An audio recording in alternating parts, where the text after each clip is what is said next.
Alright, Caliber 40 here. I'm going to do a little review on my new Benjamin Discovery. It's been all modded out. And I guess we'll start with the scope.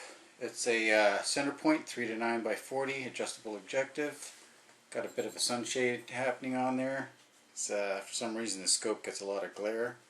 But it's a pretty good scope. It's got adjustable turrets, but they're non-locking, so you got to be careful with that. This little scope mount here is where I mount my camera when I do my shots for outside on some starlings and crackles and stuff. But we'll go through it. All the components were bought from a couple, 3, 4 different suppliers, and we'll go through it. The breech, the shroud, and the shroud bracket comes from Sergio at B&M Breeches. Great guy to deal with. And we've got the 24-inch barrel, because the gun used to be a 177, now it's a 22. That came from Scopes and Ammo, Eric, another great guy to deal with. And then we got the trigger group, the grip, and that comes from Cross Mods. That's Dale, another good guy to deal with. I got the butt stock from Tactical Mods Canada. And all these components are obviously bought and installed. The products are, I'd say they're really good quality. So great guys to deal with, and their quality is really good. And I never had any problems putting it all together. The breech takes the Marauder clip, so now it's a repeater, which is great. My kid loves it. And we'll go from there. I did some modifications to the power valve, and there was quite a bit of work done to that.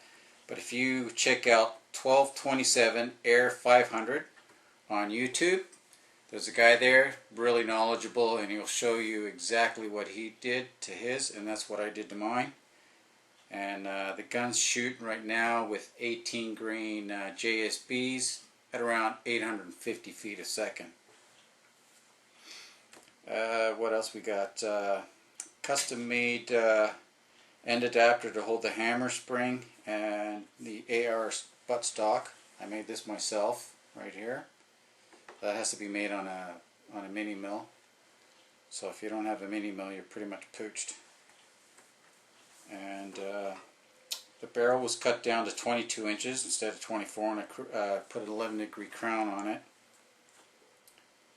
There's the barrel ring in the shroud that holds the barrel to the shroud, stop it from wobbling around, was solid. So basically it looked kind of like this. So what I did was, in order to let the air pass back through the shroud, I drilled 4 holes underneath the shroud, 1/8 of an inch holes, and about an inch apart from each other back here. And then with this piece here, it has a little Allen key which locks it on, but the shroud has a little tiny bit of rattle. So what I did was I cut a little groove in here, and I put an O-ring on it. So now when it slides over the top, it slides nice and snug, so there's no vibrations. I think what I'm going to do is I'm going to put another one in the middle, and that should help the harmonics or the vibrations, whatever you want to call it. Because right now, before I put the O-ring on it, it was getting crappy accuracy, and now it's getting really good accuracy. But I think if I put another one, it'll get even better accuracy. But what you also have to do is, because the ring is solid, you have to drill holes all the way around this inside edge here to let the air pass back through. And it just helps dissipate the air behind the pellet so you don't get any turbulence happening. Makes a big difference on accuracy, especially when you're going out to 50, 60 yards. What else we got? We're going to still have to put a depinger inside the air chamber, because you can hear the pa-ting noise inside the air cylinder. So that's just a little piece of clear rubber tubing that you just take off the coupling with the air all out and stuff like that first, and then just push that about midway, make sure it's kind of snug, and that'll get rid of that resonating noise. Right now I'm getting about 850 feet a second, and I get about 20 really good shots, and the last 5 they're okay, but then after 25 it just drops right off really drastically. That's about it for now. I'll give you a quick look at it.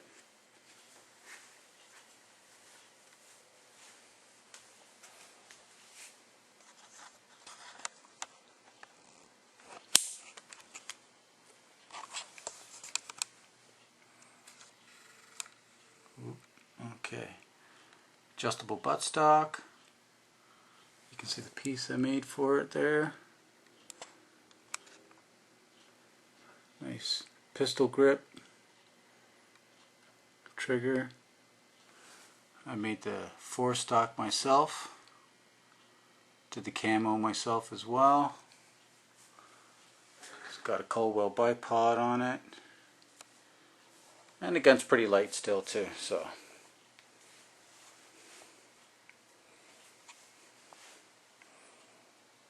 And it's a pest controller. Works great. And after I show you this, we'll go out and do some pesting. I'll show you how good it shoots. That's about it. I hope you like it.